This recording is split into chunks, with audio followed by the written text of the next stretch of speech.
Hello दोस्त, मैं Dharmendra Kumar RB digital YouTube channel पर आपका स्वागत करता हूं। बंधु, आज मैं विशेष कुछ रेजिस्टेंस के बारे में बताऊंगा। आप हमारे वीडियो से बने रहें और शुरू से लास्ट तक हमारे वीडियो को अवश्य देखें, क्योंकि मैं इसके माध्यम से आपको ट्रेनिंग देने का मतलब शुरुआत किया है। तो हमारे चैनल को आप सब्सक्राइब करें और इस चैनल से लाभ उठाएं, ताकि मैं जो भी कुछ बताऊं आपको डायरेक्ट आपको मिलता है, ताकि जो जानकारी मैं आपको देना चाहता हूं उससे आपको सीखें और हमारे चैनल को सब्सक्राइब अवश्य करें। तो आइए चलते हैं, आज का वीडियो को आगे बढ़ाते हैं। तो सबसे पहले आपको हम बतलाएंगे कि जो रेजिस्टेंस पर मान लिया, जैसे यहाँ आपका एक हम उदाहरण के लिए यहाँ पर मैं बना देता हूँ। मान लिया कि ये रेजिस्टेंस है और है ना, तो जो ये रेजिस्टेंस पर आप देख रहे हैं ना, ये 3 लगातार धारी रंग का ये लगातार होती है और चौथी धारी जो है ये साइड होता है। इसी से हम पहले और लास्ट वाले को हम पहचान करते हैं। तो इसी कलर के द्वारा इसकी हम वैल्यू को जानते हैं कि आखिर ये रेजिस्टेंस कितना नंबर का है। तो इसको जानने के लिए सबसे पहले ज़रूरी है कि इस पर जो कलर होता है उसका वैल्यू क्या होता है। ठीक है, तो सबसे पहले आपको जानना होगा कि इसकी वैल्यू क्या है ना, यानी इस पर जो कलर होती है उस कलर के अंक को जानना बहुत ज़रूरी है, तभी आप रेजिस्टेंस का वैल्यू निकाल पाएंगे। अन्यथा अगर आपके ये रेजिस्टेंस की वैल्यू निकालने रहेगी और कलर कोड की जानकारी आपको नहीं रहेगा, तो आप रेजिस्टेंस की वैल्यू आप सही नहीं निकाल पाएंगे। तो इसलिए आज सबसे पहले मैंने शुरू किया है कि कोई भी रेजिस्टेंस का वैल्यू अगर आपको निकालना है तो उसके लिए पहले ज़रूरी है इसकी कलर कोड को जानना। तो सबसे पहले हम कलर कोड के बारे में आज हम बताएंगे। जैसे ब्लैक यानी काला, काला का मान 0 होता है। ठीक है उसके बाद जो है कत्थई, है ना, यानी कत्थई, कत्थई का मान 1 होता है, अर्थात ब्राउन कलर। ठीक है, अर्थात ब्राउन, है ना।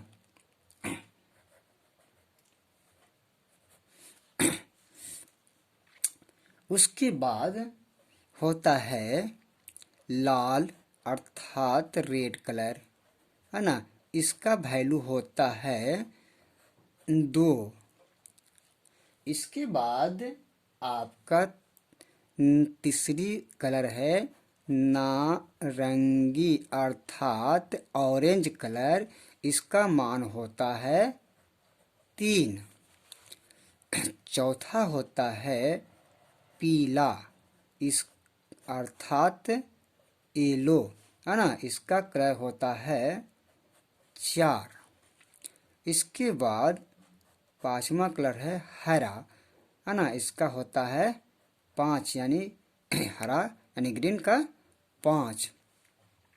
इसके बाद छठा होता है आपका नीला, है ना, नीला, इसका मान होता है 6। ठीक है इसके बाद होता है बैगनी यानी वायलेट, है ना, बैगनी कलर, तो बैगनी कलर का मान होता है 7, अर्थात वायलेट का 7। ठीक है, इसके बाद होता है मटमैला, मटमैला, इसी को बोलते हैं हम खाकी कलर भी, और इंग्लिश में इसको हम बोलते हैं ग्रे, है ना, इसका मान होता है 8। 9वां कलर होता है सफ़ेद, अर्थात वाइट, इसका मान होता है 9। अब देखिए मैंने यहाँ पर जो कलर कोड दर्शाया, यानी इस कलर का एक कोड होता है। तो ये हो गया यहाँ पर रंग, है ना, ये हो गया रंग, कौन सा रंग होता है, और इधर हो गया उसका, है ना, मान यानी वैल्यू यानी कोड, है ना, इसका मान हो गया। ठीक है, यानी उस कलर का मान इतना इतना होता है। अब इसी से हम इस रेजिस्टेंस का हम वैल्यू निकालते हैं। मान लिया कि जैसे आपका यहाँ पर हम उदाहरण के लिए हम कोई भी रेजिस्टेंस को इस तरह से हमने बना दिया और इस पर हम एक कलर कोडिंग ऐसे कर दिया। ठीक है, तो इसका कुछ हम नियम बता रहे हैं जो आप बढ़िया से आप समझिएगा। इस तरह से देखिए, कुछ हम पॉइंट बता रहे हैं जो ध्यान रखिएगा। पॉइंट क्या है कि प्रत्येक रेजिस्टेंस में 4 रंगों की धारी होता है। क्या होता है? प्रत्येक रेजिस्टेंस में 4 रंगों की धारी होता है। प्रत्येक रेजिस्टेंस में क्या होता है? 4 रंगों की धारी होता है। पहला पॉइंट मतलब है कि रेजिस्टेंस में प्रायः 4 रंगों की धारी होता है। दूसरा पॉइंट है पहली धारी, ये जो देख रहे हैं ना, पहली धारी कभी भी काला नहीं होता है। ठीक है। तीसरा पॉइंट आपका है कि चौथी धारी है ना, चौथी धारी ये प्रायः सुनहला होता है। इसी आधार पर हम लोग है ना, इसी आधार पर हम लोग पहले और चौथे धारी का है ना मान को हम निर्धारित करते हैं, यानी किधर से हम वैल्यू को हम जोड़ेंगे। तो इससे हम समझ पाते हैं कि चौथा रंग जो होता है वो हमारा अंतिम रंग होता है। नेक्स्ट, पहला और दूसरा धारी का मान ज्यों का त्यों लिखा जाता है। जैसे हमारा एक कोड के हिसाब से अगर कलर रहेगा उसके हिसाब से मान को ज्यों का त्यों हम लिख देंगे। ठीक है। तीसरे धारी में जितना मान रहेगा उसके बराबर हम शून्य बैठा देंगे। ठीक है, तीसरी धारी में जितना मान रहेगा उसके अनुसार हम शून्य बैठा देंगे। और इतना करने के बाद जो अंक तैयार होता है वो हमारा क्या कहलाता है? ओम्स कहलाता है। एग्जाम्पल के लिए मान लिया कि हम यहाँ पर हरा दिया है ना, और यहाँ पर पीला दिया, और यहाँ पर काला, और यहाँ पर सुनहला। क्या है? सुनहला, अर्थात एक कलर और इससे। अब हम इस कलर कोड के हिसाब से हम इसको वैल्यू जानेंगे कि कितना होगा। ठीक है, तो पहला यहाँ रंग है हमारा हरा, और यहाँ पर हम देख रहे हैं कि हरा का मान कितना है? 5 है। हाँ, नियम के अनुसार अभी हमने बताया कि पहले धारी और दूसरे धारी के मान ज्यों का त्यों लिखा जाता है। पीला का मान अब हम देखेंगे है ना, इसकी दूसरी धारी में देखिए कलर हमने लिखा पीला, और पीला का मान हम यहाँ देखेंगे 4 है, तो यहाँ पर मैंने 4 लिखा। और काला का मान कितना है? 0 है, मैंने यहाँ पर 0 लिखा है ना, 0 लिखा। अब इसको हम विधि पूर्वक हम इसको अगर हम सही अब अंक लाएंगे तो कितना होगा? रूल नंबर में आइएगा तो पहला धारी और दूसरा धारी का मान का ज्यों का त्यों लिखा जाता है, और तीसरे धारी में उस मान के बराबर शून्य दिया जाता है। अब देखिए, हमने इसका कलर कोड का अंक यहाँ लिख दिया। अब इसे ओम्स में निकालना है तो पहली धारी या दूसरी धारी का मान हम पहले ज्यों का त्यों लिख देते और तीसरी धारी का मान के बराबर शून्य बिठाते। अब यहाँ काला का मान 0 है, यानी कुछ नहीं है, तो यहाँ पर कुछ नहीं पड़ेगा, शून्य है, पहले से ही कोई अंक नहीं है। मैंने क्या बतलाया था कि तीसरी धारी में उस कलर का जितना अंक रहेगा उतना 0 बैठेगा, लेकिन यहाँ पर काला का मान तो पहले से ही शून्य, यानी शून्य का मतलब होता है कुछ नहीं, तो यहाँ पर हम तीसरी धारी में कुछ नहीं लिखेंगे, अर्थात इतना हमारा ओम्स हो गया। ठीक है, इतना क्या हो गया? हमारा ओम्स हो गया। लेकिन इसी के जगह पर अगर हमारा कोई और रंग रहता, मान लिया जैसे यहाँ पर हरा है और पीला है, और यहाँ पर फिर आपका जो है मान लिया ये लाल है ना,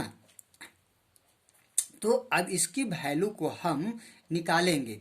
अब देखिए इसका वैल्यू कितना होगा?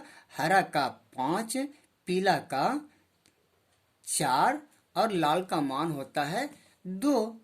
तो 2 शून्य यहाँ पर बैठा दिया है ना। मैंने बतलाया था ना कि तीसरी धारी में जितना अंक रहेगा उतना 0 बैठेगा। तो यहाँ तीसरी धारी में क्या है, लाल है। लाल का मान हमारा कितना है, 2 है। तो इसके बराबर हम यहाँ पर 0 दिया। ठीक है। अब जो है ये क्या हो गया, इतना हमारा ओम्स हो गया। लेकिन अब जो है एक नियम आपका इसमें हम बता रहे हैं कि 999 तक की संख्या रहेगा तो ओम्स में आएगा। अगर 999 से संख्या ऊपर चला जाएगा अर्थात 1000 की संख्या आ जाएगी तो आपका ये मान बदल जाएगा। अर्थात 1000 की संख्या हो जाने पर इसकी वैल्यू मान किलो ओम्स में आएगा। तो अब देखिए यहाँ पर हम क्या करेंगे कि किलो ओम्स में निकालने के लिए हम इस संख्या में आप 1000 से भाग देंगे। अब 2 जीरो से 2 जीरो कट गया, 5 4 y है ना 10।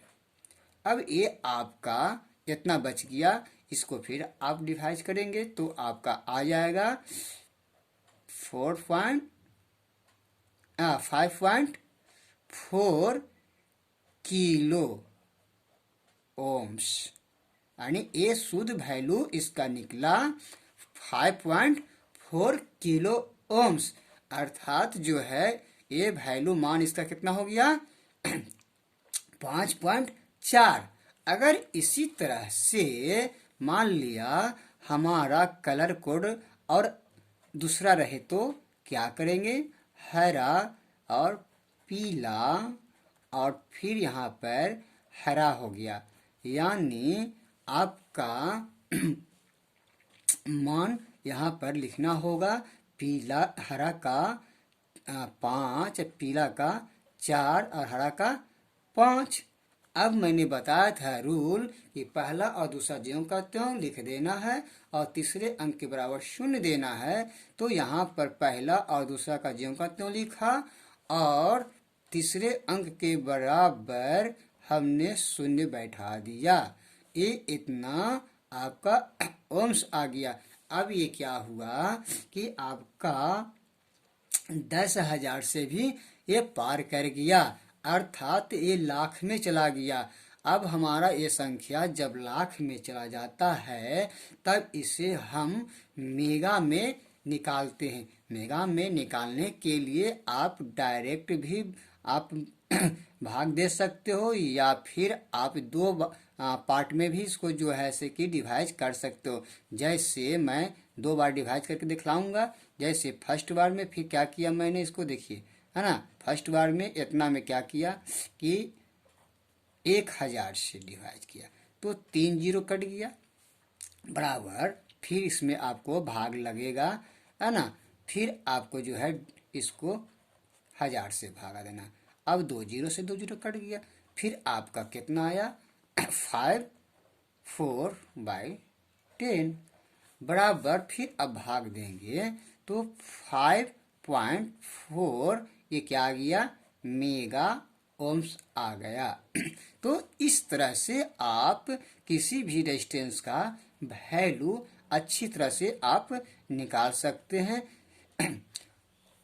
तो आपको इसमें याद रखना है कि जो कलर कोड हमने बताया है इसकी रंगों को आपका वैल्यू मान याद रहना बहुत जरूरी है, नहीं तो आप रेजिस्टेंस की वैल्यू नहीं निकाल पाएंगे। अगले वीडियो में कुछ हम ट्रिक बताएंगे कि आप सिर्फ रेजिस्टेंस को देख करके ही आप ये समझ जाएंगे कि ये रेजिस्टेंस वैल्यू इसका मान ओम में निकलेगा कि किलो में निकलेगा कि मेगा में निकलेगा। तो इसको पकड़ने का एक ट्रिक बताएंगे कि आप हाथ में रेजिस्टेंस उठाते ही कहिएगा कि भैया ये किलो में इसका मान आएगा या मेगा में आएगा कि ओम्स में आएगा। तो इसका एक ट्रिक बताएंगे जो अगले वीडियो का मेरा इंतजार कीजिए। जब तक के लिए मैं आपसे विदा चाहूँगा। मैं धर्मेंद्र कुमार यूट्यूब चैनल पर आप सबका फिर से स्वागत करने के लिए तैयार होऊंगा। और आपके बीच में फिर आऊँगा। जब तक के लिए हमारे चैनल को देखते रहिए, सब्सक्राइब कीजिए, लाइक कीजिए और मेरा वीडियो को अगर आपको अच्छा पसंद पड़ा हो तो लोगों में शेयर कीजिए। इसके लिए आप सबको आप धन्यवाद करता हूँ और तब तक के लिए विदा चाहूँगा। नमस्कार।